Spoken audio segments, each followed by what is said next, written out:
Na joalheria, quando você está trabalhando com joias impressas, né? Normalmente você faz o 3D da joia para depois você imprimir esse 3D. Então, a impressora 3D, ela vai ler esse arquivo 3D para gerar uma peça impressa em resina. E na joalheria existem diversos tipos de resina, mas basicamente se resume em resinas para você tirar a borracha e resinas para fundição.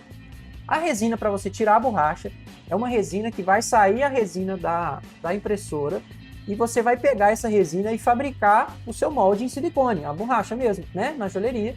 Você tem aí borrachas, hoje em dia tem as borrachas a frio, que são borrachas muito boas para você tirar uma resina, a borracha de uma peça em resina, né? Então, basicamente você vai ter ali o molde, o negativo da sua peça depois que você cortar essa borracha e você vai poder replicar ali várias injeções desta mesma peça, né? Então você tem aí a resina própria para fabricar essa borracha, ok? Essa seria a resina para borracha. E você tem a resina própria para fundição. E aí você pula essa etapa da produção do silicone no molde e você já tem direto uma resina própria para fundir. É como se fosse ali uma cerinha, né? Que seria a cerinha injetada do molde lá. Você já tem uma resina própria para função. Então, como você tem as duas resinas, muitas pessoas às vezes têm dúvidas em qual resina é a melhor. Qual que é a melhor? É a de borracha ou é a de fundição? Essa é uma pergunta que vai ser particular de cada joia. Essa é a primeira coisa que você precisa entender. Vão ter joias que é bom você fazer borracha e vão ter joias que é impossível fazer a borracha dela, por exemplo, e você vai ter que fundir. Exemplos. Pode ter alguma joia que seja um formato muito complexo. Uma joia que na hora que você for fazer o molde, vai ser praticamente impossível você cortar esse molde depois, né? Faz o molde em silicone e vai ser quase impossível você cortar, porque ela tem um formato muito complexo, a borracha entra ali dentro das coisas todas e fica muito difícil você cortar a borracha. Então pode ser interessante nesse caso você fazer numa resina de fundição. Tem casos também em que você, por exemplo, vai fazer uma peça personalizada, uma peça específica para uma pessoa, uma peça com exclusividade.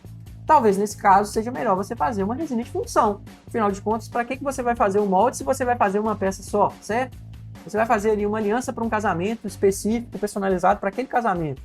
Você não precisa de fazer o molde, você pode fazer na resina de fundição e fundir direto. Então, assim, existe muito essa questão da particularidade de cada joia, depende de cada peça.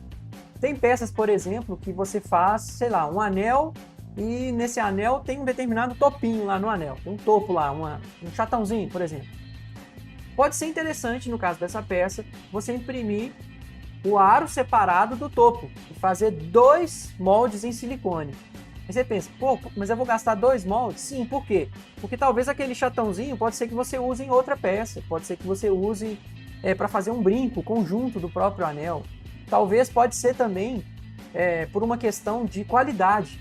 Pode ser que o seu ourives lá, que vai produzir a peça, ele prefira separado para ele dar um acabamento melhor, para depois ele soldar ou fazer um pino lá, faz um pino de encaixe para colocar a peça. Então, o que eu digo assim, é muito importante você, quando você está produzindo uma peça, você perguntar às pessoas que estão envolvidas no processo. Você perguntar, você está produzindo uma peça lá e você vira para quem vai fundir. Cara, essa peça aqui vai fundir legal? Você acha que vai dar problema de função? Ou, fulano que faz borracha, essa peça aqui vai sair na borracha legal? Vai, então beleza, posso fazer borracha? Pode. Então é muito importante você pensar nessas questões. Aqui na Volvontech a gente trabalha com 2 tipos de resina, são essas duas que você está vendo aqui. A gente tem uma resina para borracha, que seria essa laranjinha, e a gente tem uma resina para fundição, que seria essa verdinha aqui, ok? Então, todas as duas têm o mesmo preço, a mesma qualidade, a mesma resolução, mesmo tudo. A única diferença é que uma é própria para tirar a borracha e a outra é própria para fazer a fundição. Minha recomendação é analise bem a situação daquela peça que você está fazendo. É possível fazer borracha ou não é? É necessário fazer uma borracha ou não é? Às vezes, por exemplo, muitas pessoas têm, principalmente pessoas iniciantes, têm dificuldade de fundir uma resina dessa, uma resina de fundição. Nunca fundiu uma resina, né? Sempre fundiu cera. Então acha que é tudo a mesma coisa. E às vezes tem que ter ali um gesso próprio, tem que ter um tratamento diferenciado um pouco, né? Para fazer uma fundição melhor. Então, caso você tenha esse receio ou você tenha um medo de perder essa função, Porque se você perder a função, você perde a peça, você vai ter que pagar por uma outra impressão ou arcar com esse custo, né? Mesmo que você tenha uma impressora, você vai ter que imprimir de novo. Então, é importante você, se você tem esse medo, esse receio, talvez mesmo que a peça seja uma peça exclusiva, você faça uma borracha, porque você injeta ali, às vezes é simples fazer a borracha dessa peça, você injeta ali a cera e você funde. Se você perdeu a função, você tem ali a borracha de novo e você injeta, você não precisa de pagar o preço de uma impressão de novo, ok? Então, fica aí algumas dicas para você lidar com esses tipos de questão aí de material, tá?